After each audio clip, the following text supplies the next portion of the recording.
What up, James? Hey, Dr. John, how you doing? I'm good, brother. How are you, man?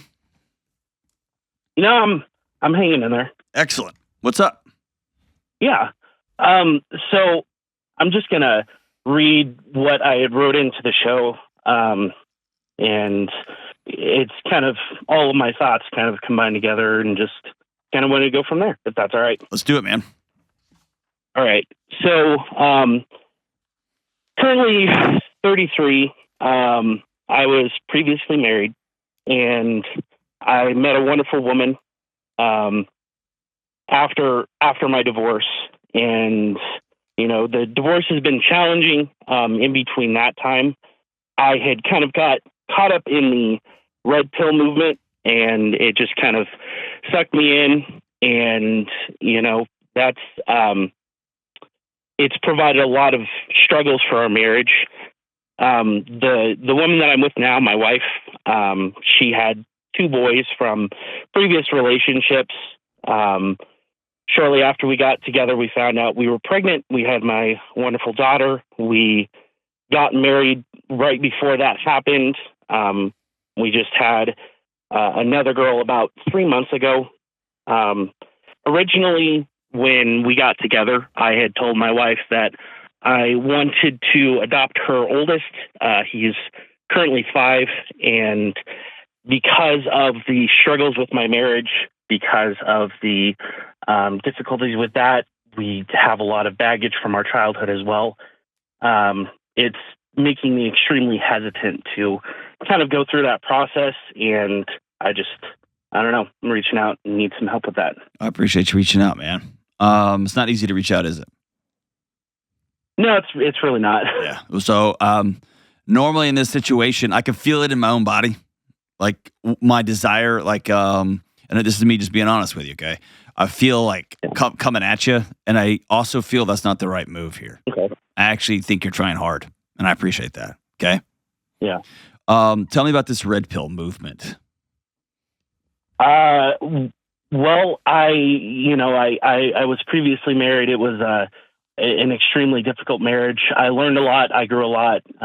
What's the red pill movement? Unfortunately, don't avoid it. Just go right through it. Yeah, sorry about that. So the red pill movement is just kind of a reaction to, as they determine, feminism. And so it kind of sprung out of the men's rights movement, kind of started back in the 90s. And so it's very masculine. They determine value, it seems, based on almost kind of a money type system. So if you don't bring certain market value to a relationship, then you're not valuable. It kind of downplays women. Again, it's a very dominant kind of understanding, and so why are you allowing this nonsense to destroy? Because I can tell you don't believe it. I can tell it's comforting, but you don't believe it. And it's just so stupid on its face, right? It's just almost not even worth talking about, except it's destroying young men and young marriages, and by proxy those little kids, right? But you know that. Yet there's something about it that's enticing you that's worth, in a weird way, it's worth this marriage. Are you finding yourself falling deeper for this woman, and you're scared you're going to get hurt again, and this acts as a buffer? Like what is this obsession with wealth and with money and with your rights and you putting her down? What is that that's worth this woman that you love? So growing up, when I was younger, my dad was always there. And then when I became a teenager, he kind of walked out on us. Okay. And so it's just... Hang on a second. Sorry. Hang on a second. You're good. Why did he leave? Kind of filling that void. Why did he leave?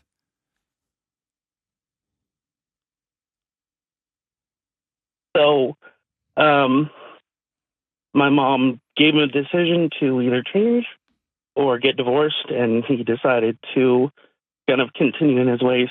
What did she want him to change?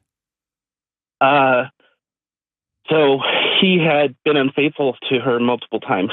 Okay. And you realize that you're taking his roadmap and you're recreating it just play by play. Yeah, and that's He's an original red pillar. right. That's the worst part about it is I know. you know, I know. That's why I'm not yelling at you, but I'm just putting it out on the table. You're doing like he wants to do what he wants to do when he wants to do it. He's going to have his utility. That's going to be his identity, who he sleeps, and the wake of hurt in his path, whether it's his wife or his children, he could give two craps about. right. How old are you when he left? So they separated when I was 13, and How long was it divorce bad before that? finalized. Honestly, my parents kept it from my sister and I, and so Hold on. Whoa. not entirely. They didn't. I promise you. Well, I might have been oblivious to it, but it didn't. Everything seemed to be okay. I know a couple of months before that, I could tell there was something different. But other than that, they pretty much set us down. Well, my dad set my sister and I down when I was 13 and said, "Hey, things aren't working. We're going to have to separate." Here's what he should have said. I don't care about you. I care about sleeping around and running around on your mother. I don't care about covenant. I don't care about my vows. I don't care about integrity. And I especially don't care about you and your sister. Yeah. It's rude for me to flip you guys off, but that's what I'm going to do. Screw you two. Y'all are on your own. I'm out. That's what he should have said, because that would have been the honest path. And his final act before he left was to be a coward and lie to you. We just need to go our separate ways. No, we don't. I quit on you and your mom. Yeah. And I hate that for you. Because now you got a 13-year-old little boy that is scratching and clawing for a picture of what masculinity looks like. And here comes a bunch of jerk-offs on the internet to say, well, here's a picture of that. And it's just not. And then accidentally, and I do it too, man, accidentally we follow the same path that that we want so desperately to be be different in the world. We just get right in on that same set of train tracks, and suddenly we're like, oh my gosh, how do we end up here? And you are about to blow up a second marriage over this stuff. Right. You're about to walk out on a 5-year-old little boy that knows you as dad.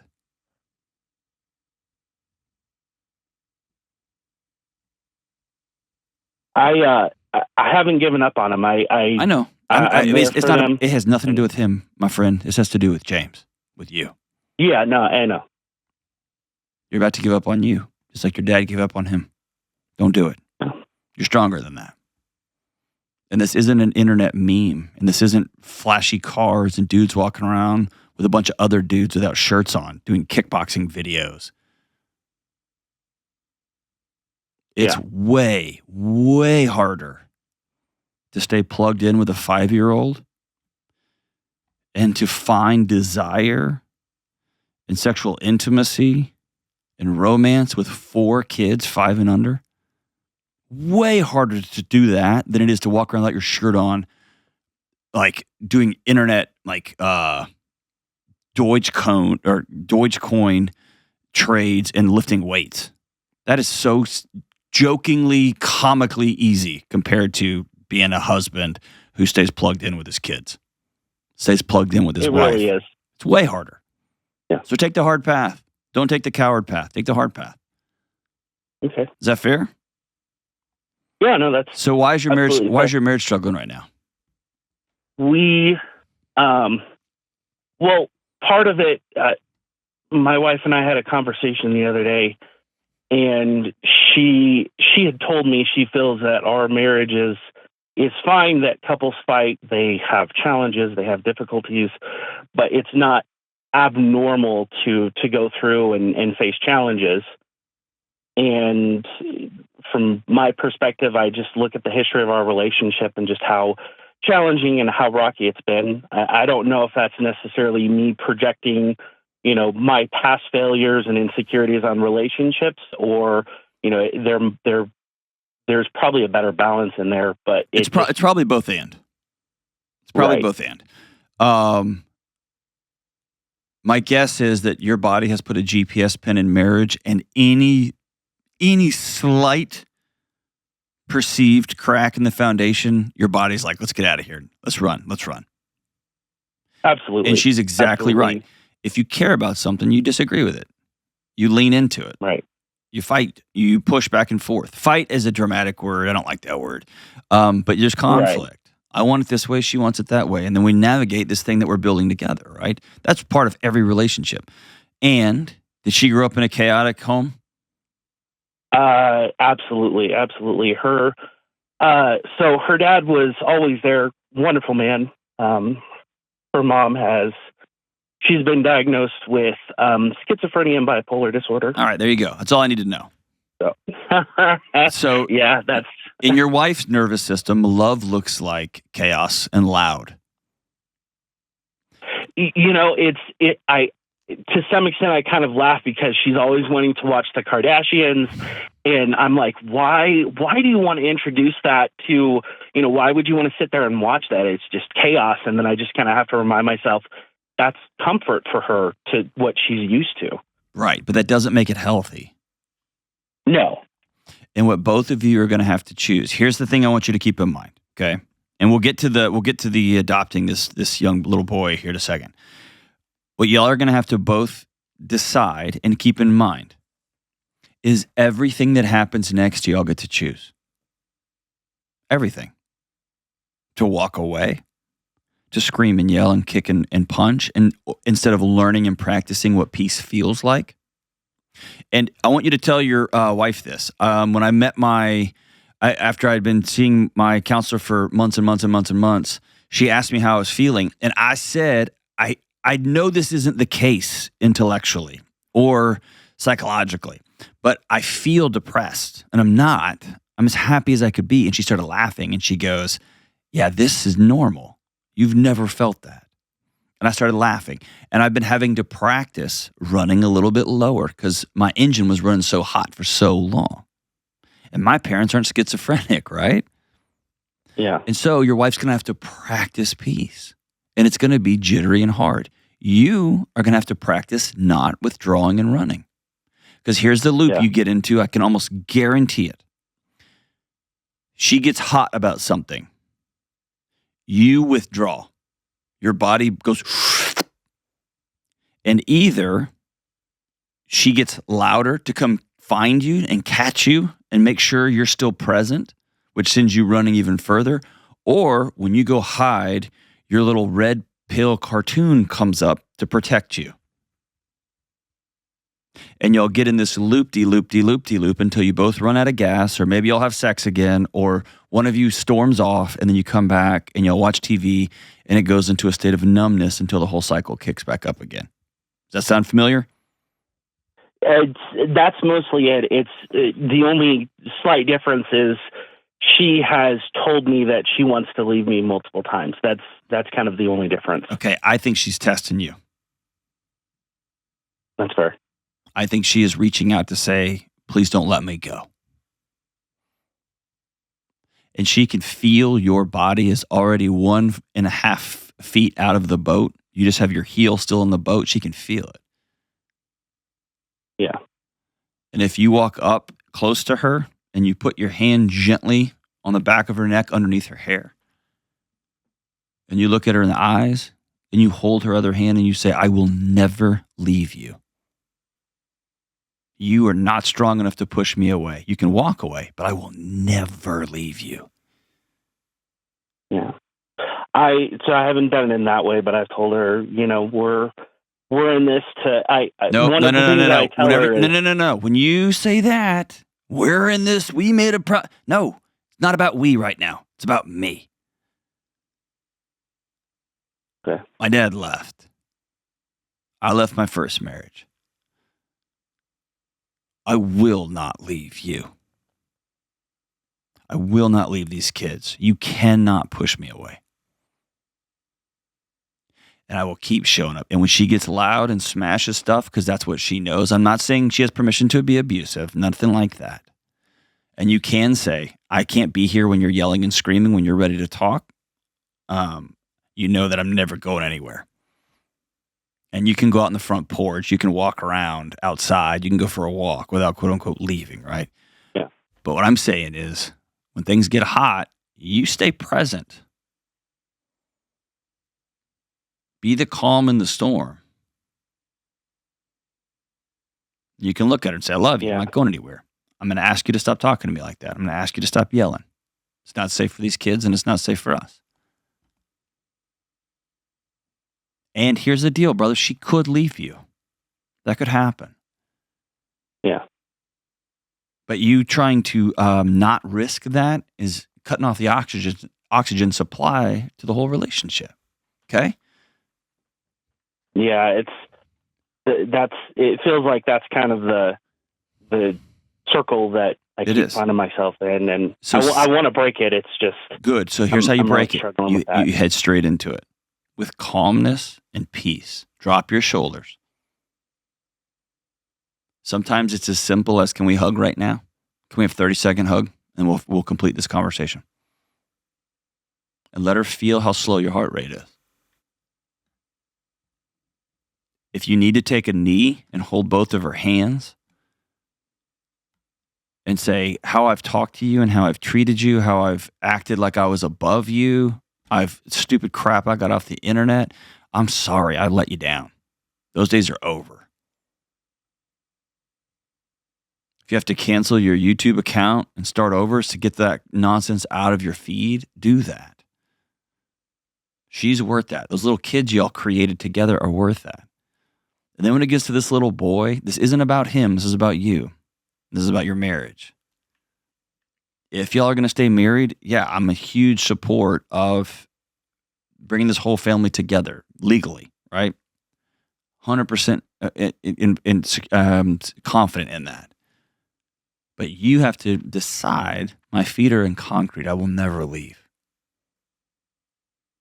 I made a covenant. I made a blood oath. I'm in this till death do us part. And then we get to choose every moment that comes next, every moment of yelling, every moment of peace, every moment of chaos, every moment of desire, every moment of picking up my phone and scrolling and turning on the Kardashians versus holding hands and making out. I get to choose every single thing that comes next. And the question I'll ask you, James, is what are you going to choose? The hard path? The path of being a dad to 4 kids under the age of 5 and trying to figure out intimacy and sex and romance and connection in a hurricane, because that's what your house is right now? Or are you going to take the coward's path? The red pill path. Take your shirt off and do kung fu videos and lift weights and snort protein powder. Yeah. And trade Bitcoin. Or sell essential oils, which is the same pyramid scheme. You get to pick, man. And I'm going to pick the hard path every single time. Every time. And it sounds like you're done taking the coward's easy path. I'm proud of you. Hang on the line. I'm going to send you a copy of Building a Non-Anxious Life. And I want you and your wife to use it to create and practice peace in your home. Appreciate the call, brother.